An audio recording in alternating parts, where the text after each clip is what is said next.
Kasalukuyan nakakaranas tayo ng bahagyang maulap na kalangitan sa halos sa buong bansa.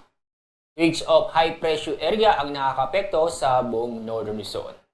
At yung makikita sa ating satellite image, wala po tayong nakikita o binabantayang LPA o bagyo sa loob at ganoon din sa labas ng ating Philippine Area of Responsibility.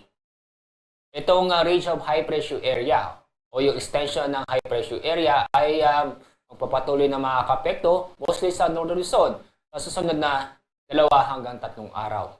At yung easterlies naman ay nasa pa rin makakapekto sa bandang Visayas at sa Mindanao sa susunod na 2 hanggang 3 araw.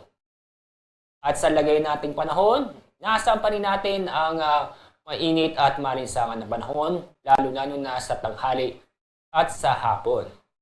Asahan din ng mga localized thunderstorm sa bandang hapon o sa gabi sa ating bansa. Dahil sa tag-init o mainit at malinsangan na panahon, naasahan ang pinakamataas ang antas ng temperatura sa Metro Manila ay aabot ng 33 degrees Celsius. Mas mataas ang temperatura may tatala sa Tuguegarao na aabot ng 36 degrees Celsius. Dapat tayo sa Visayas at Mindanao. Sa Iloilo, Cebu at sa Tacloban, ang pinakamataas na temperatura ay aabot ng 31 degrees Celsius. Pero sa Zamboanga City at sa Davao City, mas mataas ang temperatura na aabot ng 34 degrees Celsius. Kahapon, ang pinakamataas na heat index sa ating bansa ay 41 degrees Celsius doon po sa Cotabato City, Maguindanao. Dito sa Metro Manila, umabot ng 36 hanggang 37 degrees Celsius. Ngayong araw, ang forecast natin heat index.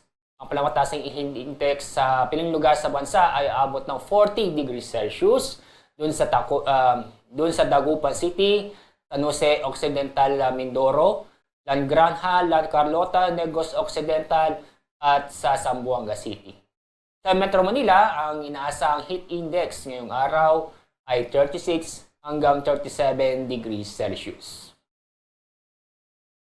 Wala pa rin tayong gale warning kaya safe namang umalaot ang ating mga kababayan sa buong kapuluan dahil sa banahayad hanggang sa katamtaman ng pag-alon nito. Pero huwag kalimut na mag-ingat dahil sa mga nabubuong thunderstorm o mga localized thunderstorm sa bandang hapon o sa gabi.